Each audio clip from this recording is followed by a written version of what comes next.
You have to think about your success and what has made you successful apart from having an inner negative voice that's telling you that you're doing things wrong all of the time. Because I guarantee there's lots of other reasons why you've been successful other than that one. Welcome to the Lara Jane Layton Show. This podcast is for you, the person who keeps putting others first. Your self-talk has held you back. You no longer need to take a second seat. Let's explore ways to overcome self-doubt. You can silence that inner bully voice and achieve your full potential. Here's your host, Lara Jane. Welcome back to the show, friend. I have a new best friend, Rebecca, with me today, and we are going to talk about that, changing that inner bully voice to be our best friend, that cheerleader that keeps us going. And how do we switch that? You know, we are trained, or our bodies are built to look for the bad and then to watch for it and protect us from it. But nowadays we can let go of some of that. So Rebecca's going to help us learn how to be our own cheerleader. And it's okay to still have cheerleaders around you. But before we get started, we're going to get a quick word from our sponsor. When we come back, we're going to figure out how to be our own cheerleader. So we'll be right back. This is Adam Adams, co-founder of Optimized LLC, where we take the guesswork out of your health. If you're feeling exhausted, struggling with weight, or just not feeling yourself anymore, your hormones might be the problem. And that's why we test, not guess. Analyzing your blood work to pinpoint exactly what's holding you back. At Optimized LLC, we help you rebalance your hormones, boost energy, and reclaim your life. Don't settle for normal. Aim for optimized. Just go to optimized.com to book your free introductory coaching call. It's a free call to help you take the first step toward feeling your best. All right, Rebecca. Information about you is in the show notes so people can get a hold of you. But let's talk about, it's so easy to beat myself up. I'm not good enough.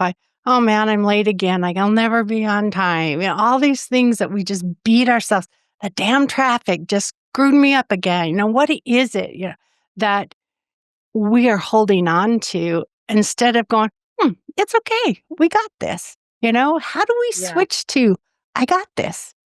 Yeah, I actually like to think about that sort of inner critic voice as being one that is on our team, actually, instead of trying to fight it. You know, I think a lot of us wish that that voice would go away on some level, that we wouldn't say those kinds of things to ourselves. You know, there's a lot things that we would never tell our children. We probably shouldn't say to ourselves. You know, I don't know if you've probably heard that, but at the same time, that voice serves a purpose. And I think it's really important to explore for each person what that purpose is.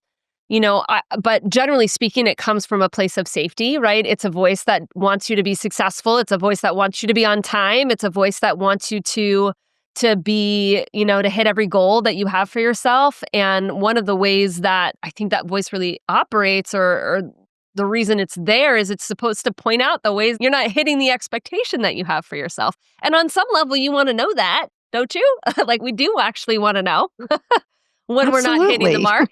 Yeah. So that voice is like supposed to be there on some level, and learning how to really interact with that voice, I think, in a different way, rather than try to push it away or try to create a set of circumstances in life where that voice never shows up, which of course is totally impossible. We actually want to be in relationship with that voice in a really different way and to kind of normalize it. You know, it's like way back when caveman days, you know, I always see that saber-toothed tiger here. So I am always going to be careful or avoid it. And that's how our minds were built. They were built to avoid or know when to be aware of these things that are going to hurt us. At the same time, it's overactive. And it is great to have that protection. But sometimes I don't need protection. I need that freedom to keep exploring. Yeah.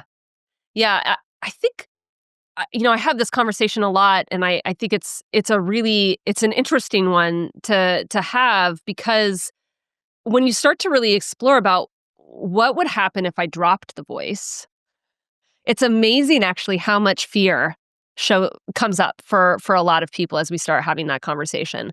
You know, fear that if I dropped that really mean sort of inner critic, sometimes I like to call it your whip, right? If I drop the whip sort of voice in my head that's always telling me I'm not doing enough and I should be doing more and I need to be more on time and I need to do this or I need to be this, be that, or whatever it is, right? If you dropped it, there's like this fear that all of a sudden you would become sort of complacent, right? You wouldn't be as ambitious as you are. You wouldn't be as much of an achiever as you are. We give a lot of credit to the kind of inner critic whip voice. We give a lot of credit of our success to that, right?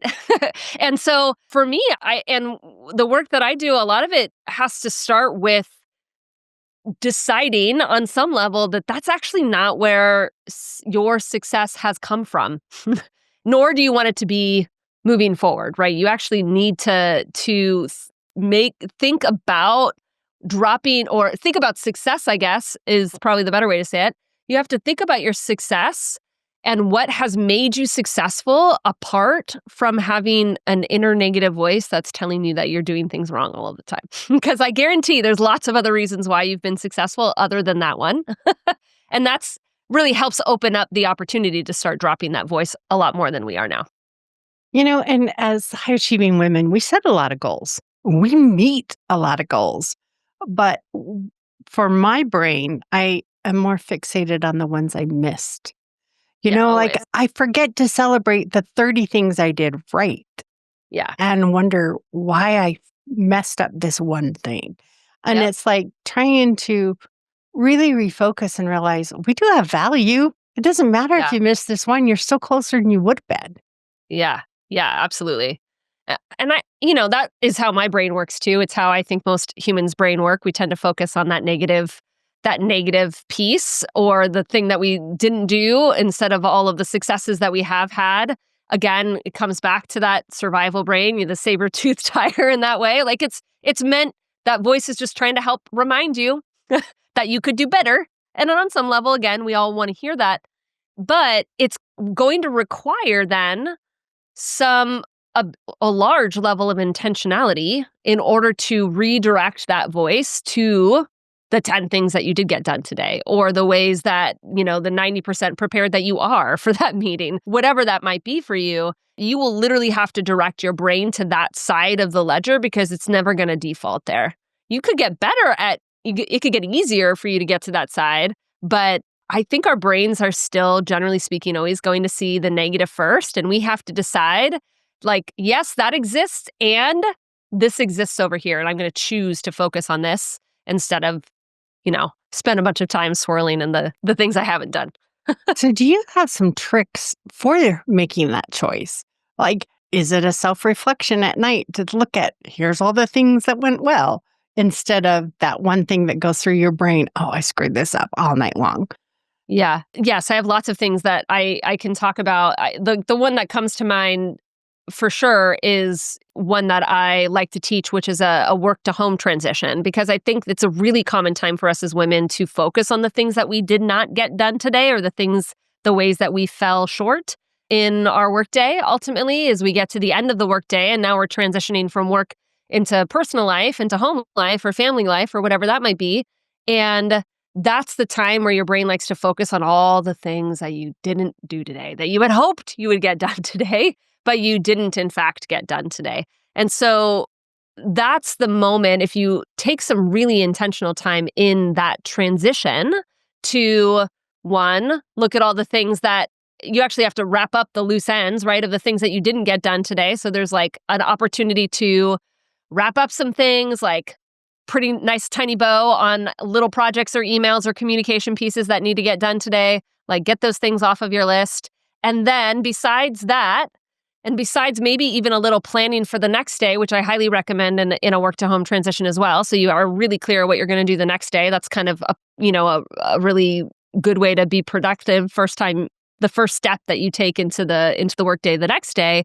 Also a part of that transition time should be some really intentional time of focusing on your successes, the things that you did accomplish, the things that you're proud of. I like to ask that question a lot. What are you proud of? It's something we don't ask ourselves as women very often. Even the word like, people could come up with things that they wanna celebrate for the day, but, like, to say, "I'm proud of this," is having to acknowledge that you've done something well, so it's even, like, a deeper question to ask yourself, but, like, what's a couple of things that you're really proud of today that you wanna acknowledge to yourself, right? I usually tell my clients, like, "You should write at least 5 things down." Like, this is probably the most important part of your whole work-to-home transition that you're taking is, like, right here. When you leave the end of your workday feeling accomplished and feeling satisfied and feeling like you did enough for the day, your ability to like be present outside of work and into your home life and to rest and to like have fun and whatever it is that you want to do is going to be infinitely easier because you felt so good about how you showed up in your work life. So I want to talk a little bit, if it's okay with you, about those tiny little bows that we're going to package everything up with. Because I know that I would say, oh, I just got a couple things to take care of. It's probably 15, 20 minutes. Yeah. And then I'll be on my way home. And 2 hours later, I was on my way home. Yeah. And so, I'd start wrapping up earlier and I'd start doing things in the middle of the day, on my lunch break. But how can I do that or postpone it till the morning, where I'm not being driven at work and that I can actually make the transition in less time than 2 hours later. I'm still writing tie up emails. Yeah. Yeah. If you think about why you might or one might, spend 2 hours wrapping up, if you will, all the little details. If you think about why one might do like the mindset literally that drives that action, it's that feeling. Usually it's that feeling of being behind, being the feeling of being overwhelmed, feeling like there's too many things to do, not enough time, feeling like you might disappoint someone. It's a lot of big emotions, right, that tend to drive that action of having to keep going and keep until everything is, essentially done. And I think that that's a sort of almost like a hidden rule a lot of women live by. It's like, I can rest only if I get enough done today, right? Or if my checklist is at a certain point, right? It's like rest becomes a reward instead of like a value, right? Or a way of being, right? We have to actually change the way we think about rest, I think, and sleep and things like that we have to change the way we value those so that they become top of the priority list instead of like the reward mentality that we tend to have when it comes to some of those things. So it's all about the mindset that is driving that action of having to spend 2 hours wrapping up the bow, because that's really where we're going to change. That's how we're going to change the action in the end, right? It's if we shift the mindset behind it. And it's why I think, and cultivating a mindset of feeling like you did enough for the day and feeling satisfied in what you did, that's going to be a tremendous help in being able to shut down your brain and actually wrap all the things up in a tidy or in a bow or leave things undone and being okay because you did enough for the day, right? And we all kind of know what that experience is like. We all have had days where you get to the end of your workday and you're like, man, I nailed it today. Like I did everything I wanted to do today. I showed up exactly how I nailed that presentation. I had such great conversations. You feel good about the way you showed up in meetings or whatever it would be. And yeah, maybe there's still some more things done, but there's this feeling of like, man, I did everything. I feel so proud of myself. And so that ability to like shut down can happen really easy or easier, I would say. It doesn't happen automatically, but it happens easier versus a day where inundated with meetings, last minute requests, and you get anything done that you wanted to get done today. And you get to that end of the day and you feel so behind and you feel so stressed and you feel terrible about yourself and what you did that day.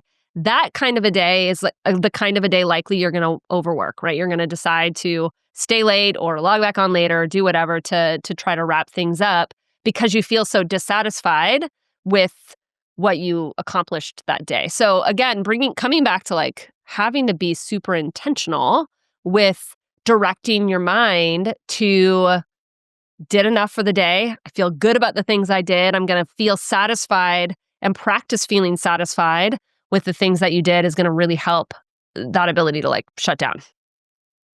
I think the other thing that drove me to stay is it's fresh on my mind. And if I sleep on it, maybe I'll forget. So let me hurry and finish it. So, there's method in my madness.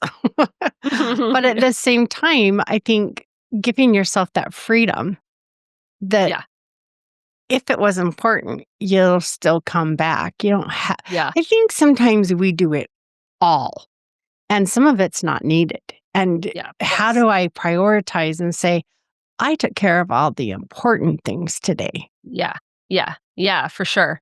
The the word this came up even in a conversation today, like deciding what enough is. Like that word enough is a completely subjective word. What's enough for you in your workday today is probably different than what was enough for me in my workday. And that's great. That's fine. But the importance of knowing and actually having some very conscious understanding of what you mean by enough so that when you hit the threshold, you get to like check the box and say, yes, it was enough today. Because your brain's always going to say more, always going to say more, right? We live in a culture of more, we reward more. Unfortunately, we have a whole like systematic approach to the way people are promoted that is about more, right? The people that work more hours tend to get more promotions or work their way up faster. Like we have this kind of we have like a system that's broken in that regard. And so our brain is always going to want to do more.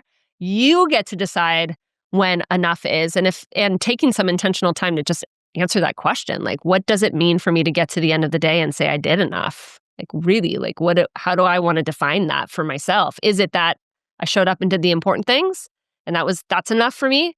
Is it that I was present through the day with everybody that was around me, and whether that was like a work fire that that needed taking care of, or whether it was one of my staff or my employee or something like that, and I was present for that? Is it about being a good manager? Like, what does it really mean to you to have done enough? And having that definition is then going to be really helpful for you to know more, on a more like black and white level. Like, did I meet that goal the way I've decided to define that for myself? Because it's almost becomes a little goal for yourself, right? To like, I want to achieve the enough state. So did I hit that? And then you get to, then you allow yourself to feel so much more satisfied and accomplished if you decided on your own terms. I like it. And I'm thinking a lot. It keeps going through my mind. I know I talk about it a lot, but that Stephen Covey book about sharpening your saw, have you read it? Yeah. I have So, not read it. I do know a bit about it, yes.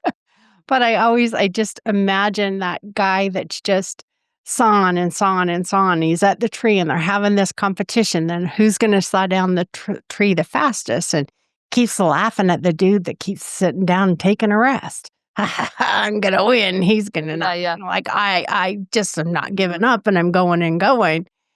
And lo and behold, the guy that kept sitting down is the one that ends up winning. And that's like, okay, how did you do that? And he says, well, I wasn't just resting, I was sharpening my saw. So I was able to cut Yeah. further into the tree in my shorter moments than you going all day long. And I think all of us have that different amount of time needed to sharpen our saw. But I think it's really critical that we actually do it and take that time. And in that transition from work to home, it's a perfect time. I'm going to sharpen it. I'm going to get it ready for tomorrow. And then I'm going to put it away. Yes. Our brains really need the break, right? Like the sharpening of the saw is like the break, right? It's the Mhm. break. And I mean, in this case, in this analogy, right, there's a doing, there's an action sort of involved. There's the sharpening element of it. That if you want to make your rest time, super intentional, you can do sort of everything from meditations to mindset practices to journaling practices that really do like get your mindsets back in order, your emotions processed, all of the things. But even if you did none of that, like none of the like grab a journal and kind of reflective practice, and you just allowed yourself to not work and to just do something other than work, you're still sharpening your saw because your brain is actually getting that rest. I'll never forget the time that my family went on a cruise, and it's the first time in who knows how long that I didn't have access to the internet because I intentionally did not buy the Wi-Fi package so that I couldn't check my email, and literally could not check my email. And I was off, completely unplugged for 7 days. Couldn't even like pretend to try to check it. And it was amazing how it was about day 3 that I stopped thinking about work. It took almost 3 days for me to stop the synaptics in my brain to stop trying to offer to me a bunch of like work types of thoughts and problems to solve and things like that was what, and then I got to talk about other things, right? Like I got to actually feel like a human being outside of my work life. And it was, a really rejuvenating experience, so much so that coming back into work, man, I was firing at all cylinder. Every time I sat, when I sat down to think about something or problem solve for something or write something, all of a sudden it was like, wow, I'm sharp. Like I can do 10 more things that I would normally be able to do. Well, that's what we do, and that was a forced vacation. And even then I would imagine there's a lot of listeners that have never done that intentionally, right? They don't actually truly shut down on a vacation. But imagine if you did allow yourself to do that every day for a few hours, just really like totally unplugged, completely unavailable, not responsive, and you just gave it a break. That is a sharpening of your saw to get back to work the next day, feeling so much more like focused, in tune, productive. I mean, rest is a productivity tool. And if you're not viewing it in that way, then we got to talk about another way to view it. We can even make a computer be like it. You can do, my app's not responding like it should. I can close the app and open it, and it may help. Right. I can do a warm boot on my computer, which means I just shut down all the apps and bring it back up. Or I can do a cold boot, which means it goes powered off and powered Yeah. back on. And each of Yeah. those clears a different amount of memory. Yeah. And what is it that you need to process at your optimum? In the middle of the day, you might do just a warm boot, just clear what clutter you need to and move on. But that is that full reset. And I loved that 3 days. It took me 3 days to quit thinking about it. But just think how clear you were, when you described coming back. You had room for all those questions and that process. And so critical to our well-being to really be able to dump that stuff. Several interviews that it's like, hey, I have a limit. When I reach it, I have to walk away. So, if I just go, not important, and you think something's really and really important, no, I'm going to get to it, but I got to walk away or I can't, And it's like being upfront with the way you process right up front. I will drop every single one of the balls I have. When I come back, I'm going to pick up the one that's most important, the one that's most critical or the tightest time frame, but I'll get it done. Don't worry when I'm walked away.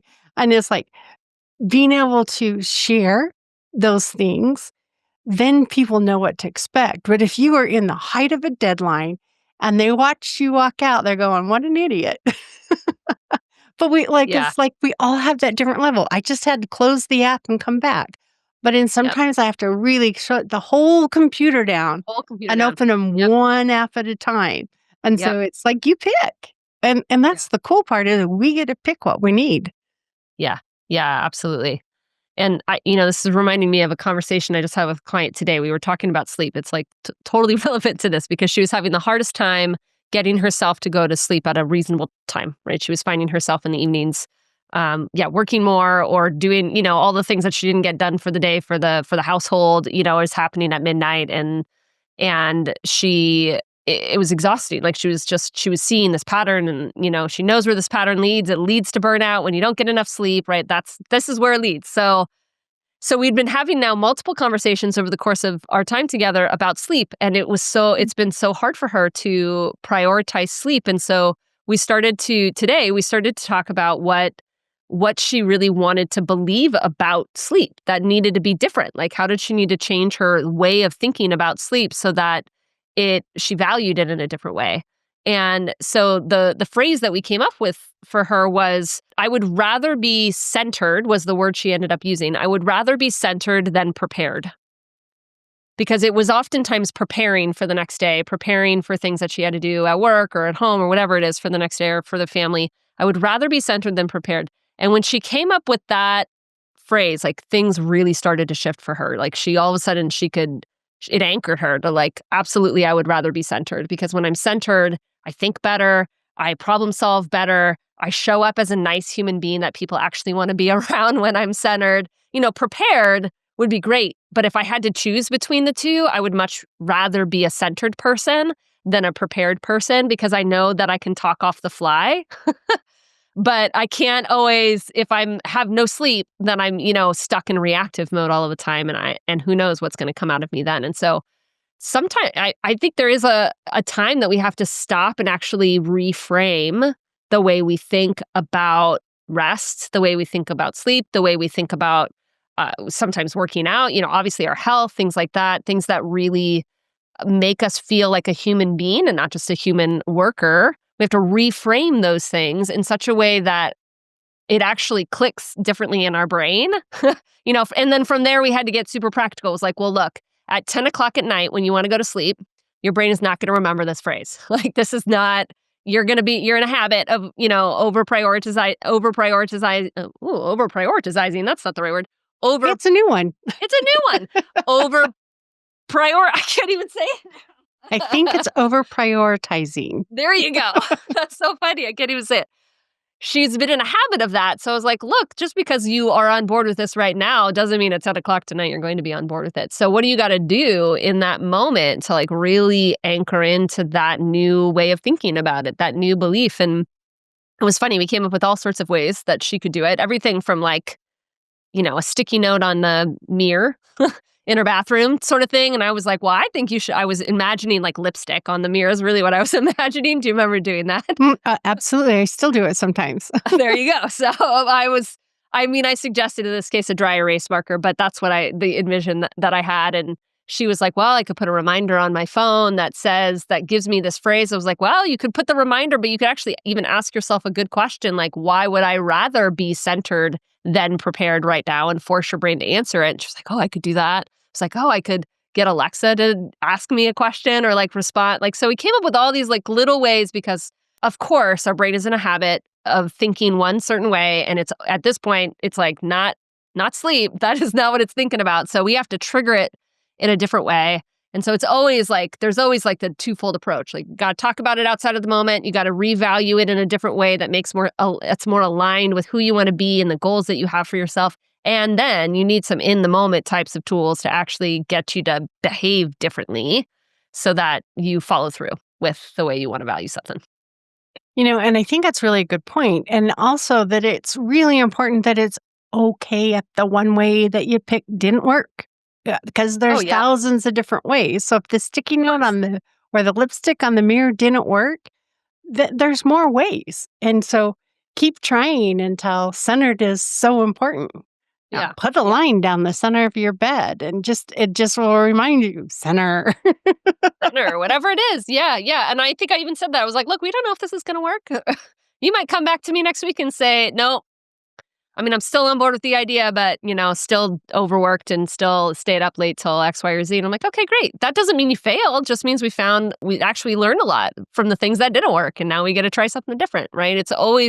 We always want to be experimental and curious with what is going to work for us and our brain and like our circumstances and way of life. I love going to Inside Timer and searching for the word I'm looking for. So centered, and seeing what guided meditations I can listen to at night that would help me be whatever that word is that I'm looking for. Yeah. And I love listening to whatever's relevant to me at the time. I might need peace tonight, or I might need encouragement another night, or maybe I'm so focused on finances that I may need abundant, so I just search for something that's relevant to me at the time. And there's so many free ones out there, but I like the paid account. Yeah. It's such a great resource for anybody. And it's not the only tool out there that does it. So what's it called again? Insight Timer. It's an app on your phone. Yeah. And you can set just timers, or you can listen to guided meditations. There's lessons. There's all sorts of fun stuff. But, I just search for the word centered and see what I could find. Yeah, I love that. That's so good. I use an app. Now, this is more of an affirmations app, but I use an app called Retrain Your Brain. Mm-hmm. I like that one because you record your own voice, speaking your own affirmations, and then it puts it to music and things like that. But hearing yourself say something back to you is like, I think, infinitely more powerful than hearing some robotic voice say it back to you in some form or another. And so I've used that before in like lists of like affirmation like things that I want to remind myself of.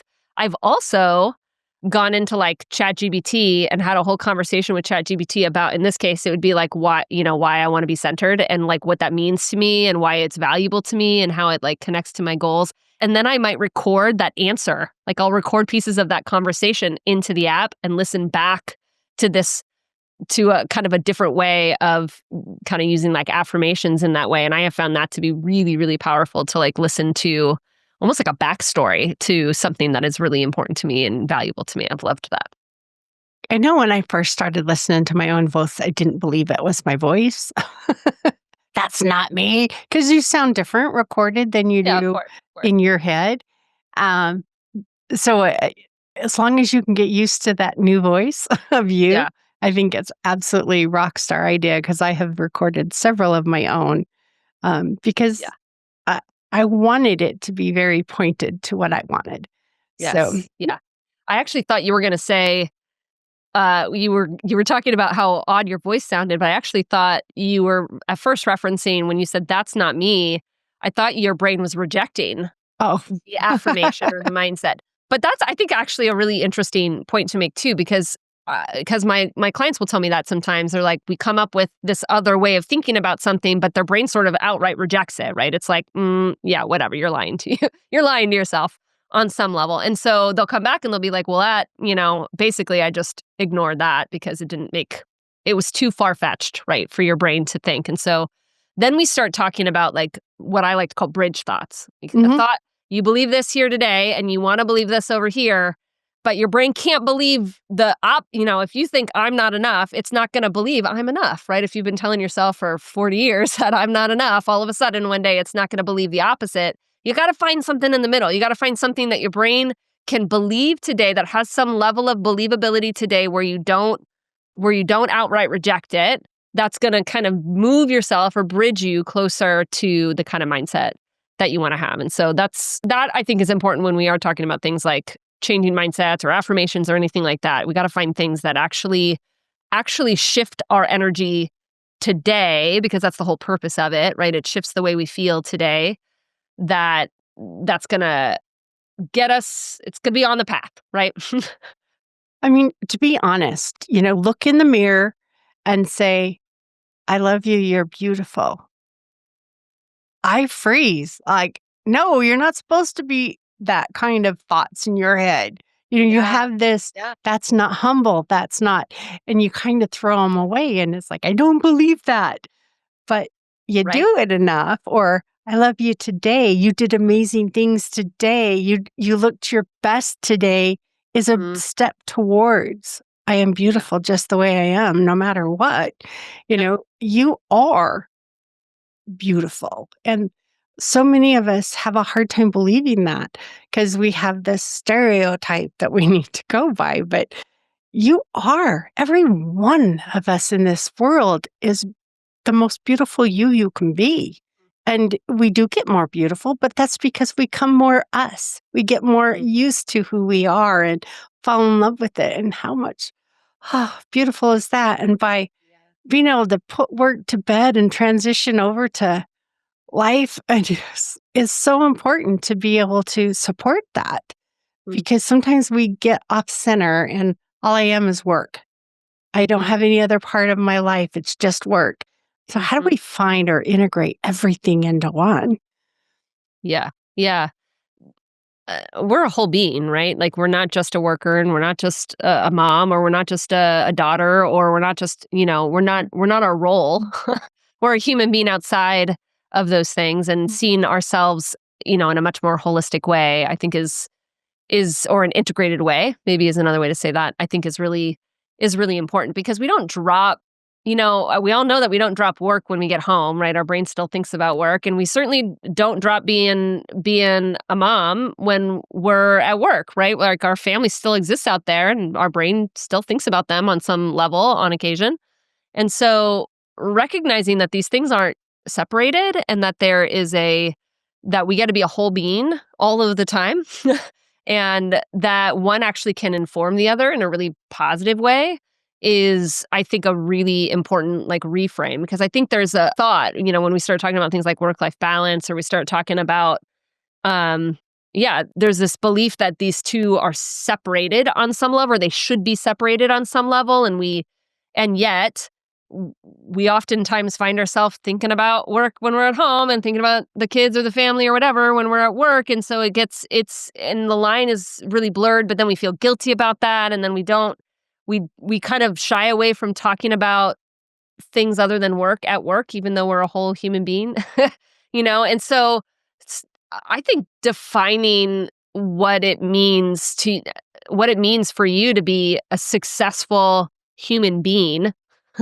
across all areas of life is a really important practice, right? Redefining success, right? Because again, it's probably not about doing everything and checking all of the boxes, and it's not about being, it's probably not a list of achievements on some level. And if we're talking about home, it's probably not even being a mom that doesn't, blow up their kids either, because that, of course, we're human being and that's going to happen too. So if it's not being perfect, then what does it mean? What does success really mean for us in this season of life? And having that definition where you literally answer that question for yourself. I walk my clients through maybe a little bit more systematic than that, but not really. It's really is just like, let's put some words to it. Let's decide what success means for you and what success is not for you, so that you have some sort of expectation to come back to and start to measuring it up against for you to decide that. And I'm going to repeat a couple of the things you brought up is work-life balance. And in my head, when you say that, I see those old-fashioned scales where you put a pound over here and I put a pound over here, and it balances. And work and life aren't pound for pound. My home, I go to work because I have a home. I have a home because I go to work. And so I've always tried to call it work-life integration. It's, I need to integrate these things so they're one. I don't need them to balance. I need them to feel whole. And so I loved that point. And now I'm going to forget the other one that we talked about, so it wasn't important. Yeah, that's all right.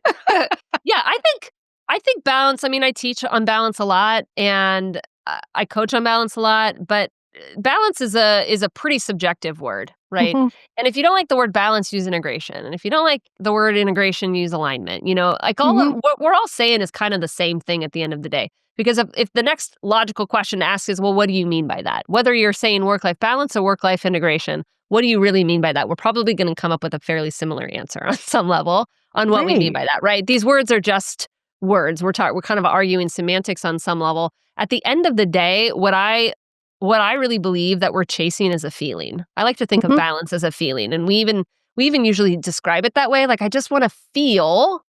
I want to feel more balanced. I want to feel fill in the blank. A lot of other words we might use are I just want to feel more calm. I want to feel more satisfied. I want to feel accomplished. I want to feel confident, right? I want to feel grounded. Those are the kind of words that tend to come up that I hear when I start to dig into what balance really means for people. Like, what we're chasing is a feeling state when we're talking about work-life balance. We don't want to feel behind. We don't want to feel overwhelmed. We don't want to feel stressed all the time. Like, we want a different feeling state. And so and there's nothing wrong with the word. It's just, how does it feel to you? And where do you, if you're not in balance, what do you do about it? And that's, I think, where you're going with this is you just need feel whole. And that's to the other point you used that I remember now was that measuring stick of success. Why do I think the only way that I can be successful is if I have a white picket fence and a big house with a dog in the backyard? And, these images that we had growing up of this perfect family because of the TV shows we ought to watch or whatever it was that created your perfect, what life looks like when we're old. And I love to say, you define it. You define it just like you did. It's like we get to choose at this point in our lives what success is. And it's not how much money you have in the bank account. Can be if that's what's important to you. Yeah, of course. It's whatever's important. And you know what I think is really interesting too is actually most of us probably right now, and knowing your listeners, I think this is probably true. You've probably are living the goal that you had for yourself back when you were 20, back when you were starting your career, right? You thought about what you wanted in life in terms of career advancement, family life, whatever that might be. And on some level, you probably have checked most of those boxes, right? But yet you probably haven't stopped and allowed yourself to feel accomplished and satisfied and happy and content in hitting that goal and like living the life that you've probably always dreamed of living on some level. Now, that doesn't mean there aren't more goals, right? Or you don't want anything else. But I think it's so much easier to achieve big things and hit our big goals when we realize we're like close to being there because we've already hit all of a bunch of micro goals that were required in order for us to get there, right? When we feel satisfied with today's life, we're going to feel it's going to be easier to get to the next version of the life that we want because we're not so desperate for it because we're so content and satisfied with the life that we've already created on some level. And I don't know very many people that don't automatically just add another goal as one gets checked off. Yeah, It's like, I got this absolutely. and I got this. So we always have 10 things. I always got, or whatever number yours is, but Yeah. I always have these things I want to do. And, it's when do I look back and go, oh, look at all the things I created? Because we just Mhm. keep looking forward to Yeah. that next goal. Oh, it's like climbing the mountain and you get to the summit and then you get to the peak and then you go, oh shit, there's 3 more peaks down to go. And Yeah. you have to go down a little bit to go up and you just keep Yeah. going and going. And that's what's fun about life is discovering more things that you can be. Mhm. Yeah. Sometimes I've had to really do this for myself, and I wouldn't say I'm really an expert at it by any means. It's like really conscious for me, but consequently, then it comes up in a lot of conversations with my clients around it too. But really practicing feeling satisfied. Like we as women, I don't think really know what that feeling is like because of what you're just saying, right? We skirt it. We don't celebrate, we don't acknowledge, we don't allow ourselves to feel content and satisfied with many things, right? Unless it's a big thing. We can oftentimes get on board with a big accomplishment of some kind, huge win of something you've been working really hard for. There's probably more ability to celebrate that and to feel satisfied in that. But outside of that, generally speaking, we probably live most of our life not feeling super satisfied, not because we aren't doing things that could make us satisfied and feel contented, but because we're out of practice in feeling that way. And so literally having to practice feeling satisfied. I know that might sound kind of weird, but it literally is sitting for me. What that looks like is all sitting down, and maybe this could be easy in like the work to home transition, for example, since you're already spending some time putting your thought space into what you've accomplished for the day and things that you're proud of.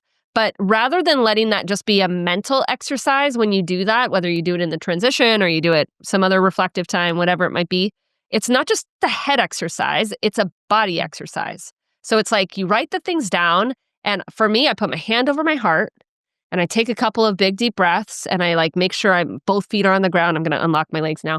Both feet are on the ground and I'm like literally like I'm grounded in myself, and I'll breathe in and I'll tell myself how proud I am of myself. And I'll tell myself how satisfied I feel and I am, and that I don't need anything else. Like this moment right now, I have everything I need and I'm so proud and I feel so good about what I have, right? I'm not lacking anything, which is basically what satisfaction is on some level, right? It's saying it's content with what we have and not feeling the lack of things. And so that might just be another 10 seconds that you might spend like dropping from your head to your body, but that allows you to actually start practicing feeling content and satisfied. And the more you do that, the easier it's going to be to celebrate, the easier you're not going to gloss over things as much anymore. You'll actually feel good about the things that you do throughout the day when you practice that. This isn't easy, particularly for high achieving women. Like we literally have to stop and take some intentionality with it. I know we like to think that, well, if it was worth being satisfied or celebrating, then I would. It's like, actually, no, you're probably really out of practice doing that. And it's something you got to put a lot more you got to put a lot of intentionality into. The other book that's coming to mind is Mel Robbins' high five theory. Mhm. And that, the dopamine that comes from high-fiving people and that thing that we're grounded. When you high-five someone, you are proud and excited. And so she has you high-fiving the mirror and high-fiving yourself throughout the day Mhm. for that satisfaction level. And it's a book worth reading. Yeah. It's it is the tiny way to do what you just said. Just Mhm. high five yourself. High Just five give yourself. yourself the credit that I made it to Yeah, here. yeah, but again, in the physical way, which is what the high five does, Yes. right? It, like, forces the energy of the excitement of whatever it is. It's not just a head exercise, it's like a body exercise. It's gotta be both, right? We gotta drop Right. I like to say sometimes I have a big separation between this thing right here at my neck. It's called my neck, where I don't allow, like, the good, positive, enough, really wonderful cheerleading thoughts to trickle down into my body, but I've had to really work at that, ultimately. And for high achievers, I know how important that is. Yeah, there's proof that unless you actually raise your hand, thinking it isn't giving you that same dopamine as Uh, actually going through the motions of high-fiving yourself. And it's like, wow. And I put a paper hand on my mirror for a while back when after I had read that to remind me to I love do that. it. Oh, that's a great Because idea. sometimes you just forget. It's Yeah. like, oh yeah, hi, so you go and you touch that hand and it's finding that thing that works for you. Mhm. What is Yeah. it that makes you feel like you've celebrated the day? And don't Yeah. wait for the end of the year, New Year's going, woo woo, look at all the things I did. Now here's what I'm going to do. I think this could be every moment you succeed, high five, or however you're going to do it. Well, it doesn't have to Yeah. wait to the end of the day. Yeah. Yeah. Absolutely. Absolutely. Practicing it throughout the day, I think is even better, right? Because you get the dopamine hit 5 times throughout the day, Yeah. right? Which might be that you have the hand on the mirror, you're never gonna ignore that, at least for the first probably week or so that you have it up, then you might ignore it, but you probably won't. For the first couple of weeks that you have it up there, it's gonna be so obvious to you. But then, I'll do things like changing my password on my computer is one that I like to do because it really forces me to have to think about it and kind of drop into a different kind of mindset or something like that. But again, for me, like when it comes to the body experience, like sitting and allowing myself to feel content in this very moment and taking that in with my hand over my heart and doing it for 10 seconds is one of the most, like, rejuvenating 10 seconds that I can take throughout my day for myself. It's funny. It's not funny. It's amazing how much value How just much value. putting your hand on your heart. Oh, yeah. It I just know the skin to skin, there's a lot of research that talks about skin to skin, that sort of thing, so I do try to hit my skin if I can. Yeah, it's funny because I just did it, and it's funny. It's just that peace. Yeah, yeah, It just hits, and the more you do it, the quicker that response is going to happen because it knows you're going to settle into that moment. yeah, yeah, yeah, for sure, for sure. I mean, if anything out of, so much of this conversation, recognizing it's feeling the way you wanna feel, whether that's satisfied, whether that's feeling balanced, whether that's feeling accomplished, whether that's feeling enough, like, feeling happy, feeling the way you wanna feel is likely not going to just happen to you. Your brain is very hardwired in a different direction to not feel that way, to show you the faults, to show you the gaps, to point out your failures and your flaws all the time. You literally have to intentionally redirect the way you think, the way you feel, so you think and feel on purpose, right? That takes intentionality, it takes space, it takes a pause, it takes time. It takes Otherwise, it's just you're living kind of in a reactive kind of what I like to call the rinse and repeat kind of life, right? Or the set it and forget it kind of life, which is probably not the kind of crockpot life you want to lead, right? You don't want to have a crockpot meal every night. And so, I mean, I said that actually, and then you're right. I kind of had a little moment there where I was like, actually, I do like my crockpot meals, but I do too, but DoorDash is nice every once in a while, absolutely something different. something different for sure. This is, I really like this because it all still boils back to that topic we talked about coming in as being your own cheerleader and everything that we've talked about, like sitting down and resting and recharging. you know, supporting yourself in your goals and looking at how far you've come. All of this is part of being that cheerleader to you. And the Right. cool thing is you get to build that cheerleader. You get to build what she cheers about. And if she only wants to cheer about one thing right now, that is better than Let her nothing. cheer about one thing. Yeah. It's like Yeah. if that's the only thing you can be comfortable with. Yep. And it's just like as you build, and it's like, oh, she's really good at cheerleading that I went to bed by 11 o'clock. That could be my first goal. And then I started getting out of bed with, a pep, whatever it is, you pick each thing. Mhm.